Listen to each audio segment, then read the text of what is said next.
দর্শকদের উপচে পড়া ভিড় সামলাতে হিমশিম খাচ্ছেন নিরাপত্তা কর্মীরা। জাতীয় স্টেডিয়ামে আছেন শরীফ রওশন, সরাসরি যুক্ত হচ্ছে তার সঙ্গে। রওশন, একটু জানাবেন, ম্যাচের শুরুতেই তো এগিয়ে গেল বাংলাদেশ, তো সেক্ষেত্রে দর্শকদের ভিড় সামলাতে কি ব্যবস্থাপনা নেওয়া হয়েছে? মিম, আপনি দেখতেই পাচ্ছেন যে জাতীয় স্টেডিয়ামের যে 4 নম্বর গেট আছে আমার পেছনে, এখন কিন্তু স্ক্যানিং করে যে দর্শকদের ঢুকানোর কথা ছিল যে গেটটা, সেই গেটটা কিন্তু পুরোপুরিভাবে একেবারেই নেই। এখন 4 নম্বর গেটে আসলে যারা টিকিট কেটে ঢুকেনি তারাও কিন্তু প্রবেশের অনুমতি পেয়ে গেছে বলতে গেলে অনেকটা বাফুফের তরফ থেকে। বাফুফে কিন্তু 250 নিরাপত্তা কর্মী এই স্টেডিয়ামের এই পুরো চারদিকে আসলে নিজেদেরকে নজরদারির জন্য এবং স্টেডিয়ামে যাতে স্ক্যানিং করে ঢুকানো যায় সেই জায়গায় কিন্তু তারা বেশ অনেকটা 250 কর্মী নিয়োগ দিয়েছিল। তবে তারাও আসলে মানুষের এত উপচে পড়া ভিড় ছিল, তবে কিন্তু তারা কিন্তু যারা টিকিট কেটে ঢুকেছে তাদের সাথে আমি কথা বলেছি, তারা কিন্তু বিপাকে পড়েছে টিকিট ছাড়া যখন তারা ঢুকতে হচ্ছে বা এত হট্টগোল হচ্ছে।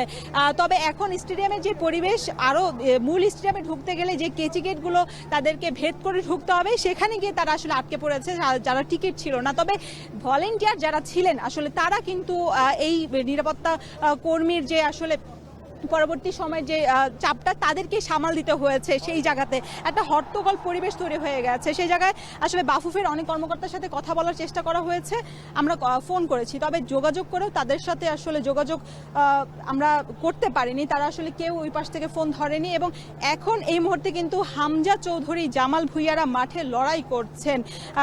1-0 গোলে বাংলাদেশ এগিয়েও আছেন।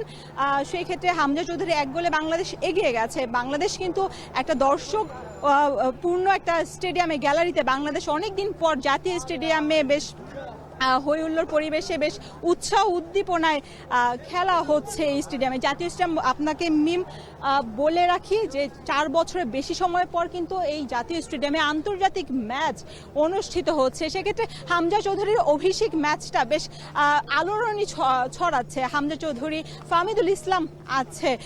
সেক্ষেত্রে বাংলাদেশের বেশ এই ম্যাচ যেহেতু ফিফা ফ্রেন্ডলি ম্যাচ এবং 10 তারিখে সিঙ্গাপুরে ম্যাচ আছে, একটা প্রস্তুতিমূলক ম্যাচও বলা যায়। সেক্ষেত্রে বাংলাদেশ বেশ এগিয়ে আছে এবং দাপটের সঙ্গে খেলছে এবং দর্শকরা পরিপূর্ণ আছে। তবে দর্শকদের একটাই আক্ষেপ যে আসলে বাফুফেকে আরো বেশি কঠোর হওয়ার দরকার ছিল এই জায়গায়। মিম, জাতীয় স্টেডিয়াম থেকে সরাসরি যুক্ত হয়েছিলেন সহকর্মী শরীফ রওশন।